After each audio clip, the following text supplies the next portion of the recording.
Bom dia, meu nome é Adriel Ortega, eu sou mestrando em Teoria e História da Arte pelo Instituto de Artes da Universidade de Brasília, e a minha comunicação para o 31º Encontro Nacional da ANPAP se intitula Joia Carnívora, sobre alusões orientais na plástica de Varejão. Deslocamentos pertencem intimamente à plástica de Varejão, uma destacada artista brasileira com nome preponderante no circuito e no mercado internacional de arte. A principal questão do presente trabalho é interrogar os trânsitos de imagens na acepção warburgiana do termo e em seus desdobramentos pensados por pesquisadores dedicados aos estudos warburgianos no Brasil, inerentes à pintura da artista, a partir de uma especificidade, o possível diálogo de certas imagens de sua obra para com alusões a elementos orientais, tais como a chinoiserie, a pintura de paisagens chinesas, a laca e ainda certo craquelé, encontrado pela artista na porcelana chinesa Song.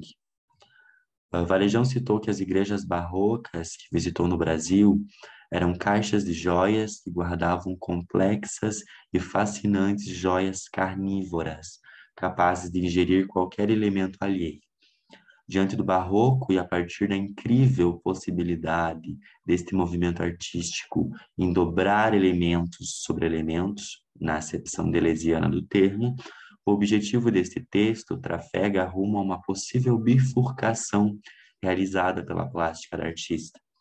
O diálogo com elementos orientais ou ainda chineses encontrados face ao barroco no Brasil.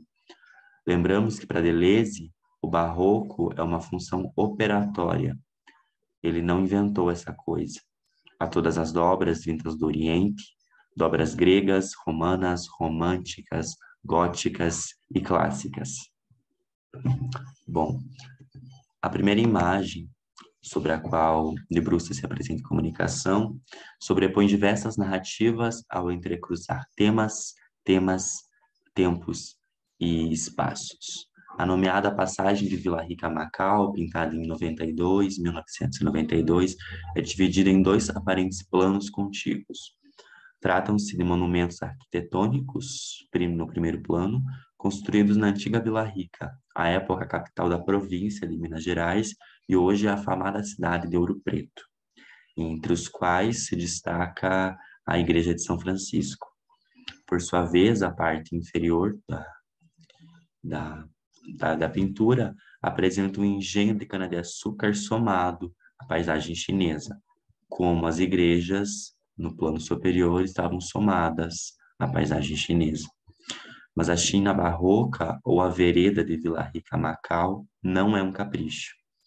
Sabemos que em uma de suas visitas às Gerais, a Catedral de Nossa Senhora da Assunção, na cidade histórica de Mariana, chamou a atenção de Varejão, pois os retábulos da nave da igreja, bem como o órgão da catedral, destacavam-se sobre uma cor vermelha, motivos dourados, que saltavam aos olhos da artista e apresentavam chinoiserie. Em outra imagem, Éden, também de 1992, a laca chinesa está presente. Sobre o fundo vermelho vivo, revelam-se diversas figuras pintadas em dourado. O nome da tela remete à gênese do ser humano segundo o criacionismo, ou seja, o Éden bíblico no qual Deus soprou vida sobre o corpo moldado em argila de Adão. Mas no centro da obra, uma outra referência a elementos orientais, moldado em tinta e revelado em sua carnalidade, encontra-se uma tampa de sopeira, que de certa feita é mimética a um ânus. Éden, em sua estranheza, desnuda a tampa de uma sopeira chinesa. Em meio à laca, à paisagem chinesa e aos elementos cristãos conectados à imagem da artista, é preciso diferenciar remissões óbvias ou ainda voluntárias, conscientes, feitas pela artista à chinoiserie, no sentido de imagem survivant, no sentido proposto por Gilles Berman, na esteira, né, lastreando o conceito de Narleben Daranchik, o de Warburg. Contudo, talvez seja ainda possível falar em anacronismo da imagem na acepção de autores ligados, em alguma medida, à teoria da arte francesa, como o caso do próprio Didio Berman e de Daniela Hassi. Entendemos que Varejão, ao pintar uma obra, manipula não somente o tempo com o qual pretende trabalhar, Brasil Colônia, por exemplo, como o seu próprio tempo, a contemporaneidade, e diversos outros trânsitos de imagens com os quais se deparou.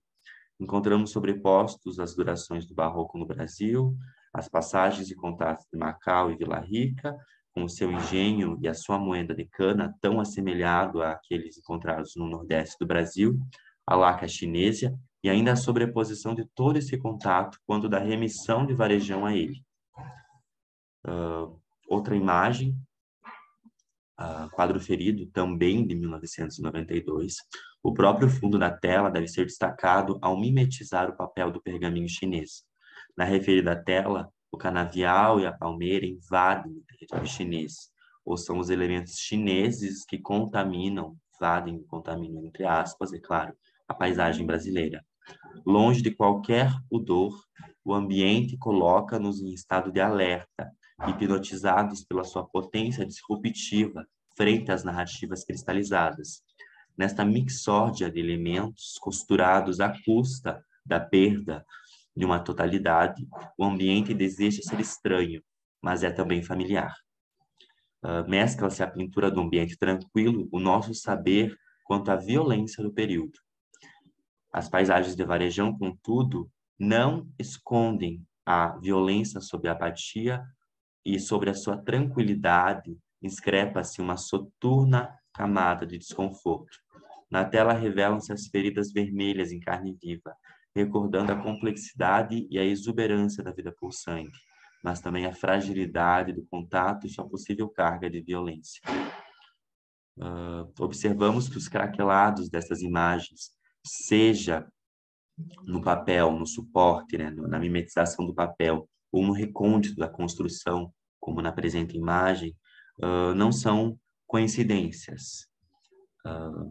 Podemos citar, lembramos, né, que no teto de determinadas igrejas no litoral brasileiro, como no caso do Seminário de Belém, em Cachoeira, no Recôncavo Baiano, perto de Salvador, havia uma ilustre matéria completando a decoração.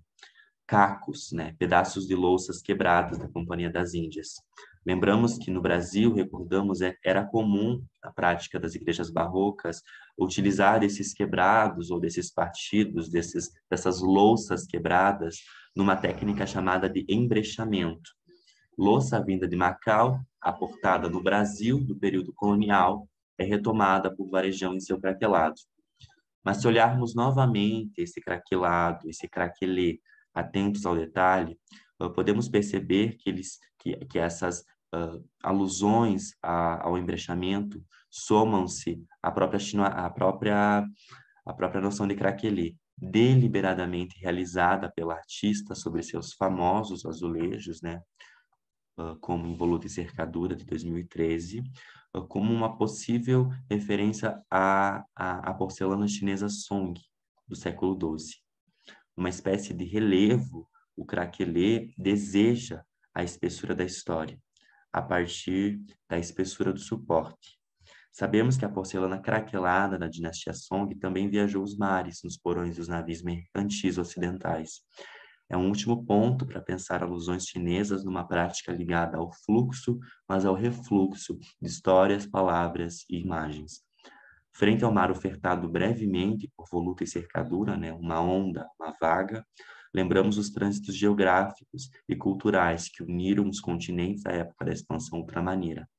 Conectaram Macau a Vila Rica, a China e o Brasil e o Barroco no Brasil, seja ele o litorâneo ou aquele das Gerais, numa intrincada cartografia, nas palavras de Paulo Erkenhoff.